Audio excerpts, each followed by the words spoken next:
Hello लोगोफोर बराय नोंथांमोनखौ चेनेलाव फिन खेबसेबाव गासैखौबो गिबियावनो बरायना लाग्रोनाय जाबाय लोगोफोर स' दायो लोगोफोर नोंथांमोननि थाखाय मोनसे गुड निउस लानानै फैलायबाय दा Assam state rural livelihood mission ASRLM नि गोदान साख्रिनि भेकेन्सि ओंखारना फैदों दा बेवहाय जोंहा गोबां साख्रिनि भेकेन्सि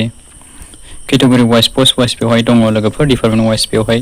गोबां मोनगोन नोंथांमोना दा नोंथांमोना बे ASRLM नि नोंथांमोना बे अफिशियेल साइटआव फैबा नोंथांमोना नुनो मोनगोन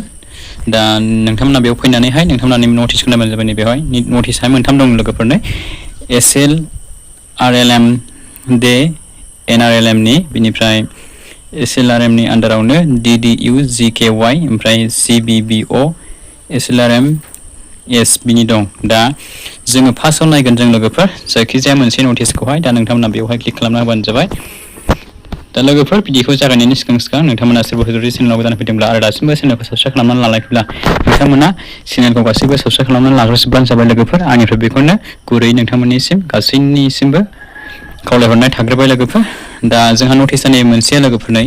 बेहाय दं लोगोफोर जोंहा बे ASRLM नि दा बेनि अनलाइन एप्लाइआहाय जागासिनो दं लोगोफोर दा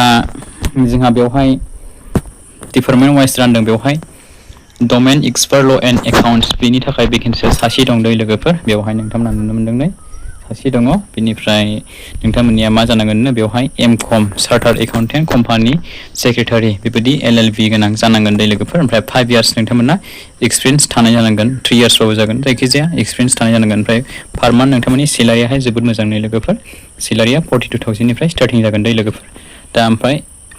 FPO कोअर्डिनेटर बेवहाय दङ लोगोफोर साबा पोस्ट दं लोगोफोर बेवहाय साबा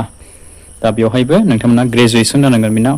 ग्रेजुएट जाथारनांगोन बेनिफ्राय नोंथांमोना डिप्ल'मा थानाय जानांगोन बेजों लोगोसे 3 इयार्स नोंथांमोना वार्क एक्सपिरियेन्स थानाय जानांगोन दा बेवहाय 25,000 पार मान्थ नोंथांमोना मोननो हागोन दै लोगोफोर दा बे नटिसआहाय बारा गोबाव जायाखै लोगोफोर ओंखारनायाहाय दा जोंहा बे नटिसआ माला ओंखारदोंमोन होनबा जोंहा 14 तारिख मे मासाव ओंखारदोंमोन लोगोफोर दानिया नोंथांमोननि अनलाइन एप्लाइआहाय नैबाव होखादों नै नोंथांमोननिया 19 मेनिफ्राय स्टार्टिं जानानै नोंथांमोननियाहाय 16 जुनावहाय जोबगोन दै लोगोफोर नोंथांमोननि अनलाइन एप्लाइआहाय दानिया लोगोफोर गुबुन मोनसे नटिसआहाय जाहैबाय नै एडभार्टाइजमेन्ट फाइला डिस्ट्रिक्ट फांसनेल एक्सपार्टनि दं स्किल्सआवहाय दा बेवहाय भेकेन्सिया सानै दङ लोगोफोर सानै ओंखारदों बेनि भेकेन्सियाहाय दानियाहाय बेवहाय पोस्ट ग्रेजुएट डिग्रि जाथारनांगोन दै लोगोफोर बेनिफ्राय नोंथांमोना 2 इयार्स प्लास एक्सपिरियेन्स गोनां जानांगोन 35,000 पार मान्थ नोंथांमोना मोननो हागोन दा बिनियाबो एप्लाइआहाय एखे बे ASRLM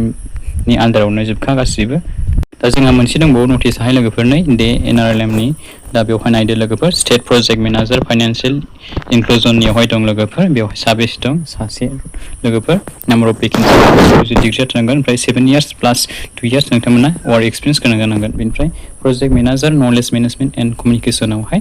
बेवहाय सासे दं बेयावबो लोगोफोर बेयावबो नोंथांमोना पोस्ट ग्रेजुएटआ जाथारनांगोन दै लोगोफोर बेनिफ्राय 5 इयार्स नोंथांमोना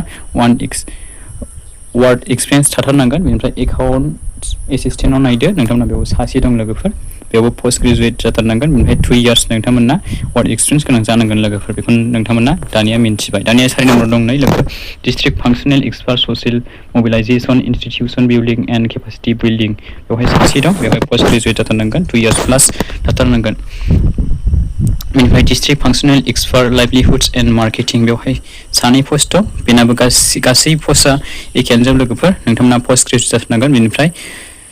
मिनिमाम नोंथांमोना 2 इयार्स प्लास वार्क एक्सपिरियेन्स गोनां जाथारनांगोन दै लोगोफोर बे गासैबो पस्टआ नोंथांमोना बेखौ नायना लाबानो जाबाय लोगोफोर गासैबो बेवहाय होखाजोबदों बेनिफ्राय जोंहा दंबावो नै डिस्ट्रिक्ट फांसनेल एक्सपार्ट फाइनान्सियेल इनक्लुजनावहाय 3 दं district functional expert non farm लाइभलिहुड्सआव 13 जन दं district functional expert social inclusion social डेभेलपमेन्टआवहाय 12 जन दं ब्लक प्रजेक्ट मेनेजारावहाय 2 दङ ओमफ्राय डिस्ट्रिक्ट एकाउन्ट्स मेनेजार बेवहाय जोंहा 2 दं गासै नोंथांमोना पोस्ट ग्रेजुएटआहा कमप्लिट जाथारनांगोन लोगोफोर ओमफ्राय 2 इयार्स प्लास नोंथांमोना वार्क एक्सपिरियेन्स गोनां जाथारनांगोन दा डिस्ट्रिक्ट MIS मेनेजाराव दंबावो जोंहा 6 जन ब्लक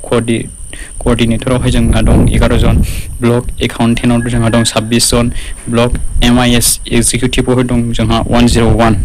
दा बेवहाय नोंथांमोना गासैबो ग्रेजुएट जानांगोन बेवहाय डिस्ट्रिक्ट MIS मेनेजारनि थाखाय नोंथांमोना MSc IT BE computer science BTech गोनाङा जागोन ओमफ्राय